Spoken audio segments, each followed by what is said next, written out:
But I mean, look at him there. I mean, everything's popping. His chest, his shoulders, his arms are incredible.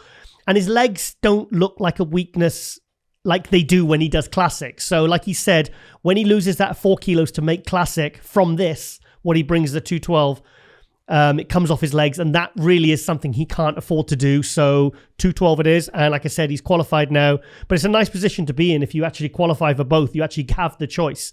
So very excited to see Peter at the Olympia, because last year he was at the Olympia as a classic.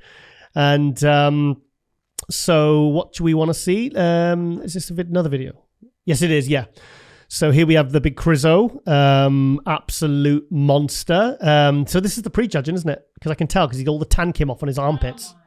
Oh, it looked messy. It looked so messy. It was a horrendous tan. It was. But the thing is, in the morning, I saw him at 2 hours before he went on stage, and he turned up and he was white as a sheet. I hate to say, but I think Krizo knew that I was not impressed. Okay, but he did fix it for the night show, in fairness, and he did look a lot fuller, and he wasn't puffing, and I think maybe he was a bit stressed, and I think maybe what the pressure was on. But at the night show, he seemed a lot more relaxed. He seemed a lot more confident. He looked fuller. He'd sorted the tan, but the show, yeah, definitely. And also this new guy here, Kokeni. He's doing Spain this weekend as well. So go check out mine and Ron Harris's preview. Recorded it earlier today. So by the time you watch this should be out. He's an X212. He was third place here. Kokeni from Hungary. So great new pro into the Open anyway, an Open competitor. But I was really, really impressed with this guy. In fact, some people actually had him winning. I did hear some people saying that Kokeni could have won this. Personally, I thought the top two was pretty clear between Krizo and Jantarek, who was the best he's ever been. This is a guy I think took 6th place here last year. And I spoke to him afterwards and he said, obviously he's very, very happy with his 2nd place now. Jantarek will be in Romania, so we'll go and see him again out there. So, he looks stunning. Yeah, Milan Shadek as well, looking probably the best he's been certainly the best he's been this year. So that was a really, really, really good to see him back up in that top 4. But so anyway, I wanted to give a shout out to Victor Kalbug, VK Photo. So check his work out. Absolutely incredible. And it's like I said, it's great to see these good quality, high quality photographs and video from true artists. So it's great to see. So I'm sure we'll be seeing a lot more from this guy on the European pro scene. So, and the thing is, if you're a competitor in a pro show, this is the guy you go to because it's very, very, very high quality resolution. So, okay, we're going to go next. Going to go to Michal Krizo. I think we just call him Krizo now, don't we? Krizo, who was absolutely, like I said, I was worried at the pre-judging. I was disappointed, but he managed to pull it round and fix everything for the night show and looked absolutely sensational. As you can see, he hasn't posted that much since the show. I imagine he's just all excited and getting ready for the Olympia, maybe taking a couple of days off.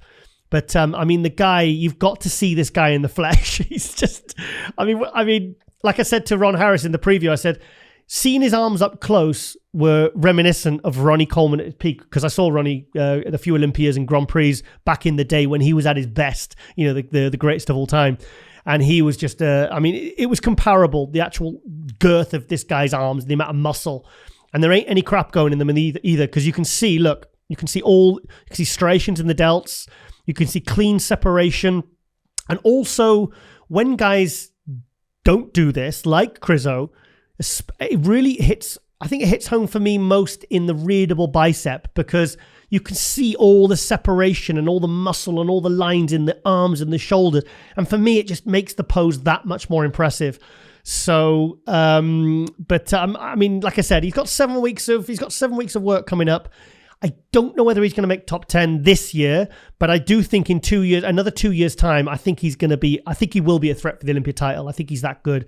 I think he's 32 years old now, 31, 32, something like that. So he's still a young guy with plenty of time to make all the necessary improvements so he can make a really big impact as an IFBB pro. I mean, yeah, he could. I mean, that shredded, that's a top 10 guy. But like I said, we haven't seen him shredded yet, so let's just wait and see. I'm sure he'll be a lot sharper here, at the Olympia than he was here, because he needs to be, and he's got 7 more weeks of prep. So I'm sure he's going to be monitored very, very closely by his coaches and by his team, and they're going to want to bring him in his absolute best. But what a sensational newcomer to the IFBB Pro League. And he was a very, very exciting part of this season, of this event, and leading in the run-up in the last couple of months. Oh, light's just gone off. It's okay. So that was pretty much, like I said, we've shown him at Krizo before, but look at that. I mean, those arms are real. There's no crap going in them. So there's no dink, dink, dink, dink going in there. He's very big. He's because when I saw him at the house at the after party afterwards, he just sat down. I think he was just looking on his phone, just looking on Instagram. And I mean, just when the guy's just relaxed, he's an absolute monster. And the thing is, bodybuilding loves a monster. And I tell you what, he does fill the gap that maybe Ruli Winkler is now leaving. I think he will be a very, very big talking point for future. Yeah, like kind of like Ramy was in 2013 when Ramy came along, when Ruli came along in kind of like 2009, 2010.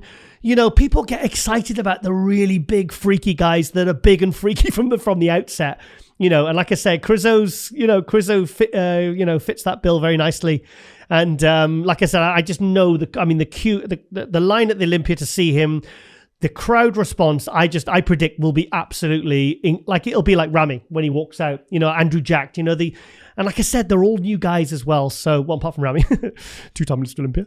So like I said, it was nice to see that he delivered. There's just 3 steps. He had to turn pro, he had to win a pro show, and he has to go to the Olympia. He's achieved those first 2. He got pro at the Amateur Olympia 3 weeks ago in Italy. He's won his first pro show, which is bloody impressive. And like I said, now the pressure is on for the 2022 Mr. Olympia. Can he make top 10? Yes. I don't see why not. Personally, I don't think he will be top 10 this year. I think he's more of 11th to 15th guy, personally. But like I said, we shall see, and I won't be shocked if he does make that 7th through 10th.